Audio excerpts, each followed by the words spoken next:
All right, it's time to get geared up. I'm Todd Bishop. I'm Andru Edwards. It's a special edition of the GeekWire podcast and radio show. We're going to be talking about all the week's gadget and technology news. Yes. Lots of video game and cell phone, smartphone news this past week, Yeah. Andru. You can say cell phone. You can still say cell phone? You can say cell phone. Why not? I just think of like the Nokia brick when I say cell phone. Right. They announced a new one of those. Yes, like a revival of the Yes, of they're the bringing classic. it back. What are they doing? Yes, Oh, yes, absolutely. I digress. But coming up later on, we're going to be having some interesting news on some much more current hardware from LG and Samsung. So Cool, stick around for that. looking hardware. Yeah, Yes. very cool. But first, let's talk about the news from Microsoft Xbox this past week. This is very interesting. Game Pass. Game Pass. It's like Netflix, but for Xbox games. Yeah, so it's $10 a month. This was announced by Microsoft this past week. There's a lot of video game rental services out there. Right. You know, games are expensive. You're talking about $60. $60, yeah. $60 per, which is definitely an investment. So for just $10 a month with Game Pass, you get access to essentially a rotating catalog of 100 games. Right. Kind of like the Netflix model where they have their core library, but then some come in each month, some come out each month. What do you think about this? I think it's interesting. $9.99 a month, so $10 a month. The thing that stuck out to me was this is a mixture of Xbox One and backwards compatible Xbox 360 games. Xbox 360 came out, I believe, in 2006. So some of these games are going to be 11 years old, 10 years old. You know what I mean? So I'm wondering how many, like what is the split between a game that's brand new? Right. I'm going to guess probably 0. A game that's 3 months old, a game that's 6 months old, a year old, 5 years, 10. Is the majority of this stuff going to be Xbox 360 games? If so, I don't know if that's worth my money. You know what I mean? So some of the games that they cited when this launches in the spring, by the way, include Halo 5 Guardians. Okay, that's a year old. Payday 2. Okay. NBA 2K16. So 17's already been out for months. Yes. So we're going NBA 2. So Durant isn't even on the Warriors team in this game. Are you saying that this is kind of like the thrift store of game services, secondhand? I think. Well, you made the comparison to Netflix a moment ago, and I think that's a good one because on Netflix you're not getting brand new movies that you would get on HBO, right? Maybe sometimes you are if they have a special deal, like with Disney, they have Finding Dory on there, but even that was after it came out on DVD. You're not getting the brand new stuff. You're getting catalog titles, which is older titles that are still good. I'm hoping, all 100 are decent games, and I just don't want them slipping in. Like, I don't want it to be 60% Xbox 360 games for $9.99 a month. That wouldn't really be, I think, worth the money. Yeah. So, but this is interesting. I thought this was one of the more interesting news items of this past week. Well, you like on old the video stuff. Game front. I mean, we know that. Yeah. We know that about you. Yeah, I do still have an Xbox 360 sitting at home. We've Right. been over this many times. I wouldn't say it's old so much as, prior generation. Vintage. Well, I'm not going to let go of that until you upgrade. I'm just saying. Okay, Or all buy right. a Switch. So, but Microsoft will be coming out with a new console. Yes. Called Project Scorpio That's now. right. Presumably it'll have a different name. Yes, definitely. So what are you expecting from that? Man, Project Scorpio is going to be the most powerful game console of the generation, and obviously by default of all time, when it's released. It's going to be 6 teraflops, which is, that's tech jargon, but basically very, very fast. Probably not as fast as like a dedicated gaming computer, because gaming computers could be thousands of dollars, and the Scorpio, in my guess, is roughly $500. Just my guess, maybe less.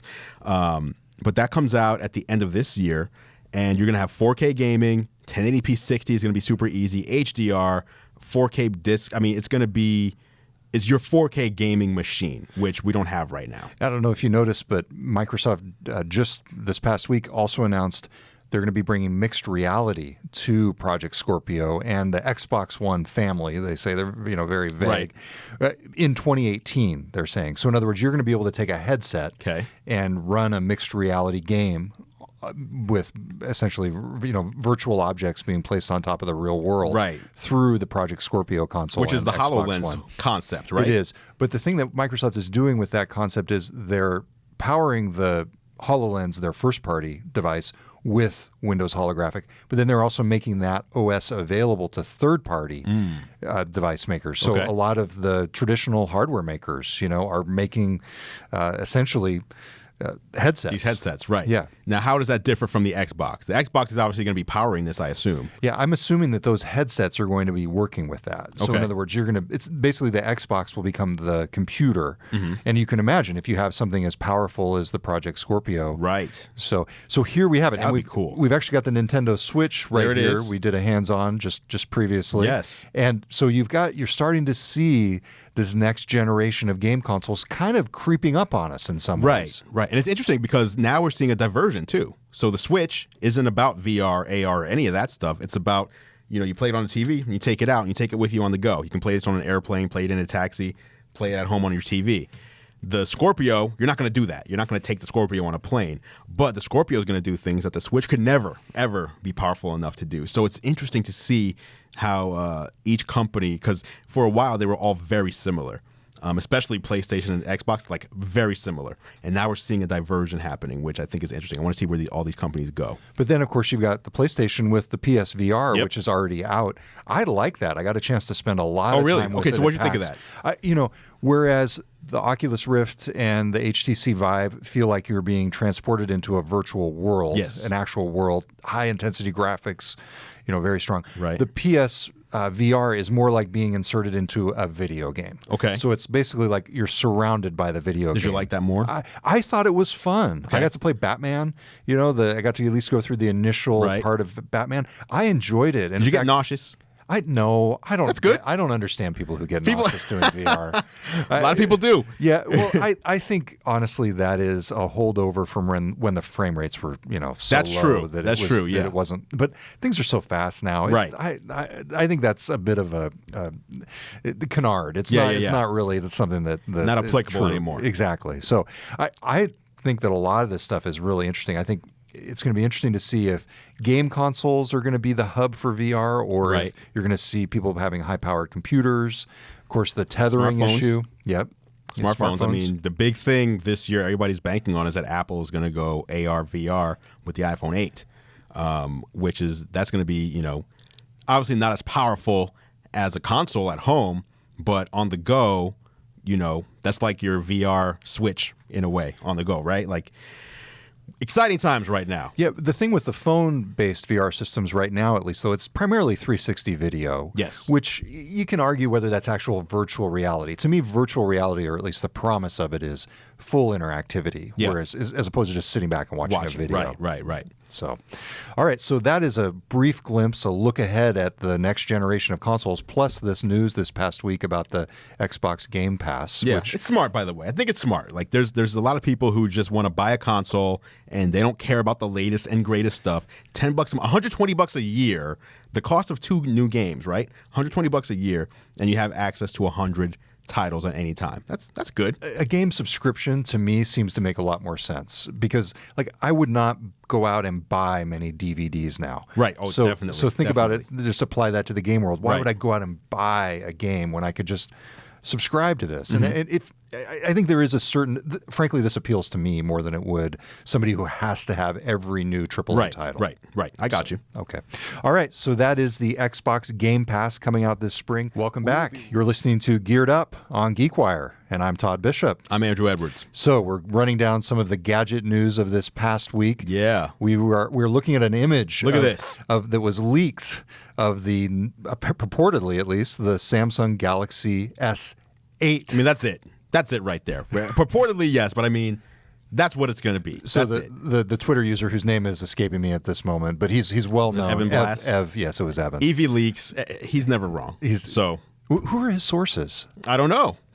And Gadget hired him for a while to come in because independently he was leaking all this stuff. He's been doing this for many years. Yeah. So if we knew who his sources were, then he wouldn't be able to do this anymore, right? So let's compare this to what is the current frame of reference for folks, which is the S7. Right. It looks taller. It is taller. That's because it has an 18:9 display, or I guess, some people. Someone the other day was like, just say 1:2 or whatever, 2:1. An 18:9 display. That's what they're going to go with. Yes. 18:9. So it is twice as long as it is wide. And so the aspect ratio is basically 2 squares on top of each other. So definitely longer, but it's also thinner. So the screen is curving down. So in your hand, it won't feel as thick. It's bezel-less. bezel-less on the left and right because the screen curves down. And then look at the top and bottom. The bezels are almost non-existent there as well. So this device is almost all display. Wow. Yeah. That's amazing. What's the significance of this in terms of the smartphone trends? Is this where things are headed? This is where things are headed. We're talking about the LG G6 after this. We have one here in the studio. This is very similar. Now, it doesn't have the curved display, but the bezels are going away. The thing I noticed when I held the G6 for the first time, and I'm kind of skipping ahead a little bit, it has a larger display than the iPhone 7 Plus, yet the phone is so much smaller than the iPhone 7 Plus. So I think manufacturers now really are trying to focus on getting as much display out of the hardware while keeping the footprint small. It's interesting. We saw this in part in notebooks and laptops with things like the Dell XPS, where it's the bezel-less all the way to the edge. So just trying to maximize that. And then, of course, the rumor is that Apple's going this direction as well. I hope so, because once you hold something like this in your hand and you turn the display on and you get a feel for it, going back to like the iPhone, which is, that's my phone of choice, it just feels so bulky and clunky. Like, we need to head this direction. This is the right way to go. Okay, interesting. Now, just to wrap up on the Galaxy S8, this is expected to be formally unveiled late March, right? Late March at Samsung Unpacked. I'll actually be there. Oh, wow. It's going to be in New York City on the 29th of March. So I'll be there, Samsung Unpacked, to see the unveiling, get my hands on it. But yeah, I'm expecting good things. Like, this is Samsung's, in a way, it's their big comeback. Not that they've gone anywhere, but the last phone they released got recalled. Like, doesn't exist globally anymore. Well, actually, what they plan on doing now is refurbishing them and selling them in secondary. Are they called secondary markets, like China, developing India? countries? Yes. They want to sell the Note 7 in developing countries after refurbishing them. Wow. So they have, I don't know how many millions of them out there. So they're just gonna replace the battery again. Hopefully, third time's a charm. But yeah, this is their, as far as North America goes and all the other first. What do we call ourselves here? First world countries? I don't know. That is, but, yes. Okay. So as far as that goes, the major markets of the world, this is their comeback. So this needs to be a good phone.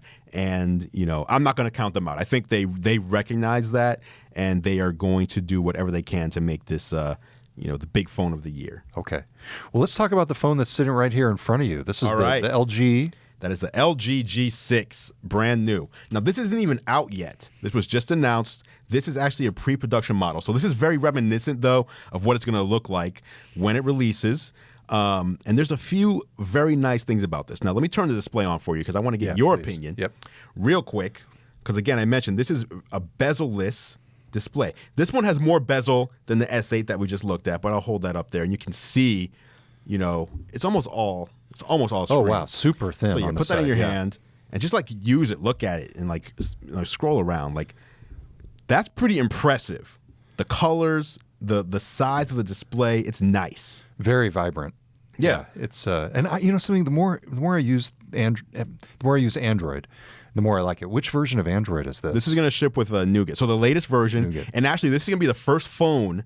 The LG G6 is going to be the first phone to ship that's not a Pixel with the Google Assistant. Okay. So Google is now opening that up to others. Okay, LG's going to be the first one. Okay, Google. Not yet. Let me see. Maybe it's my voice. Okay, Google.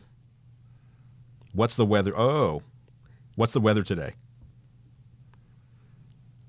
It's because I don't have a SIM card in here. Okay. Gotcha. But this will ship with it. And as you said, Yes. the only one to do that previously was the Nexus. Was the Pixel. The Pixel. The Pixel, yeah. But yeah, again, look at that. Like, the bezels are almost non-existent there. Very thin bezel on top. Very thin bezel on the bottom. There's no home button there. The home button is embedded into the display, Yeah. rather than a hardware home button. I just pulled out my iPhone 6s Plus. Yeah, you're right. Oh yeah, hold that right now. It's ridiculous. Here, I'll do it there. Yeah, look at this. People can Look read at this. my notifications. Look at how much smaller this is. Yeah. But the screen is bigger. You're kidding. Okay, wow. The screen is bigger. Because of the top and bottom bezels. Top and bottom, and wow. the side. The side bezel. Wow, as well. that is so crazy. Right. So what you have here is a 5.5-inch display, and this is a 5.7-inch display. So smaller body, larger screen. Right. That's the trend. That's the trend. And now look on back here too. This is another. LG was proud of this. I don't know if Do you see anything on back that to you sticks out? Yeah, 2 cameras. Right. Well, that wasn't it. But yes, it does have 2 cameras. What sticks out to me is that these cameras do not stick out. Oh, look at that. I gotcha. There's no bump on this. Like, a lot of people complain about the camera bumps that we've seen over the past 2 years or so. A lot of companies, like, the cameras have been so good that they couldn't fit into the thin form factor. But here, it's just flush. And you've got 2 13-megapixel cameras on here. One of them is just your standard camera. And then the other one is a wide-angle lens. And it actually gets pretty wide. So if I go here, I'll actually show you first. Then we'll show them. So first of all, the screen is large enough that you can have your viewfinder and see your recent pictures. Wow. Okay. And so they really take, and then so that's what you can get there, your normal camera. And then if you go wide angle, all that. So you basically press a button on the screen to switch between normal and wide angle. Right. So here, I'll show you here. So that's the TV there. I can't even get the whole TV in. Then when I tap there, the entire TV fits into the frame plus everything around it. So very cool. And then the other thing they have is this square picture mode. And this is crazy. So here's the square. And you take a picture, your picture shows up at the bottom. Oh, wow. And the top remains your viewfinder. That is very cool. So again, it's using those 2 halves, those 2 squares. So there, my picture's at the bottom, my viewfinder remains at the top. So just innovative ways to use a larger display like that. So it's not just a larger display just to be larger. They're actually thinking about the new aspect ratio and what they can do with it. So if you look at the smartphone market, Apple is on top, then followed by Samsung, and then LG is sort of in that mix as well, right? Yes. Yeah. Well, I mean, it depends on if you look at U.S. versus global as well. It's different. Yeah, and it's really like it's Apple and Samsung, and then it's everybody else. It's really how it shakes out. Now, if you're talking profits, Apple has almost 100% of the profits in the smartphone game, especially for last year. They actually had over 100% because of so much loss on the Android side, especially with the Note 7 recall.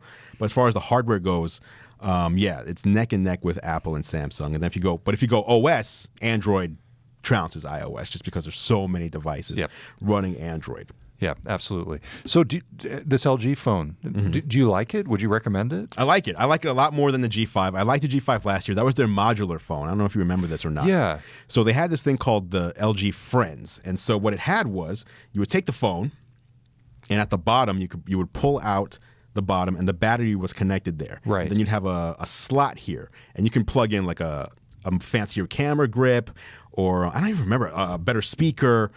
So there were these different modules that you could buy. But the thing was, and this is what I said last year, was you don't know how long these modules are going to last. Are they going to keep doing this every year, or is it just going to be for this one phone? And obviously, it was for one phone. It didn't work, right. And I think it was because no one was buying them. But now, the LG calling card used to be that they had the removable battery. Everybody else was locking the battery in, and they had the removable battery. That's gone now. So, but with that, this phone is now water resistant as well. So it's water resistant. You've got glass front. You've got glass back. You've got metal, just a ring of metal around it. So it's a much nicer looking phone. It feels better in the hand. This display is better. It's USB-C. Again, we've seen USB-C coming to a bunch of devices. I'm a big fan of that. Great cameras on back. Both of them are 13 megapixel. In previous years, the secondary camera wasn't as good as far as the megapixel count went. So like last year it was 13 and 8. Now it's equal. So you're not losing quality when you go to wide angle anymore. Front camera, same thing, wide angle, 100 degrees. So this is a really nice feature-packed device. So do we know when this is going to come out? They have not announced a specific date or price yet. So we don't know. I think it's going to be coming out in the next 6 weeks though. And so this is a pre-production model. This actually has to go back to LG, and then they'll send out the final version when that's ready, and then we'll revisit it at that time. But I think they just wanted to get this out and into people's hands because the S8, that's going to have everybody's attention, and they wanted to say, hey, we have something really good that's coming out as well. Good stuff. Any other tidbits from your usage of the G6? No, it's a great phone. The one thing that stuck out to me that would be a negative, but it's only a negative like in my mind and not so much in use, is that the new Qualcomm Snapdragon 835 processor seems to be like it's going to be exclusive, at least for a while, to the Galaxy S8. Like I think Samsung bought them all from Qualcomm to lock everybody else out. So this actually ships with the Snapdragon 821 processor, which is last year's processor. So this is the same processor that you'll find in the Google Pixel, which has been out for a while.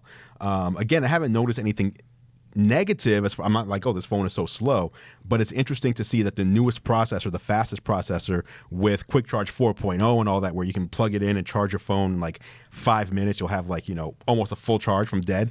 Like that is all going to be on the new processor, which Samsung seems to be, no one's confirmed this, but it seems like Samsung is the one who's going to have that processor and no one else will for a while. It's interesting if that's true because, Microsoft is pitching the Qualcomm, the Snapdragon 835 as a Windows 10 friendly. Oh, chip. really? Yes. Oh, so interesting. I wonder if Samsung's doing a little bit of a power play there in terms of saying, hey, well, but we got the market share, Right. Right. Well, why are you playing around with those people in Redmond? Right, exactly. So, yeah. Very interesting. Yeah, to run full Windows 10, not Windows 10 Mobile. Yeah, that's one of the appeals. They emulate, and I had a good conversation with the Microsoft folks about this at CES. They emulate the APIs to allow you to run basically full Windows programs on a device, and not necessarily a phone. So in other words, it could be a tablet running the 835 chip. But yeah, that is That's the pretty chip. Amazing, though. Yeah. Oh, yeah. Absolutely. Wow. Yeah. Yeah, so mobile this year is going to be very exciting. Not just from the this hardware. mobile thing, it's going to be big. Right. But I mean, this really feels like a transformative year, though. I mean, from the bezel-less to the AR and the VR and all that. Just like you just said, a processor that can run a mobile processor that can run full Windows. We have not seen that. That's why Windows RT was born, right? Because there was no mobile processor that could run full Windows, and the pain of Windows RT. Yeah, although have you heard they're talking about this is total bringing it back? No, they're talking about they're bringing it back, but as something called Windows Cloud. I heard that. It's like the same thing, though. It's the same thing, but somehow it's more palatable when you call it Windows Cloud. Because no one knows what RT means. Yeah, because you know that it's like, oh, it's just basically like Chrome. It's like the Chrome OS. And so if you put it in that frame, compare it to something else that exists versus, it's a dumbed down version of Windows, then it feels a little better. That's true. True. We'll see how that goes. All right, this is great stuff. So we've been talking about the LG G6, the Samsung Galaxy S8, and earlier in the show, we talked about the new Microsoft Xbox Game Pass. Game Pass coming this spring. A lot of stuff coming this spring. It's going to be a good year. All right, so if you want to see more, go to Andrew's YouTube channel. YouTube.com/GearLive to watch the video version of these episodes of Geared Up. If you want to subscribe to the podcast, just go to GeekWire.com, click on the microphone in the upper right-hand corner. Subscribe to our YouTube channel as well, YouTube.com/GeekWire. That's Lots right. of videos related to the news stories and products that we cover. Until next time, I'm Todd Bishop. I'm Andrew Edwards. You're listening to Geared Up on GeekWire on Kyra Radio 97.3 FM.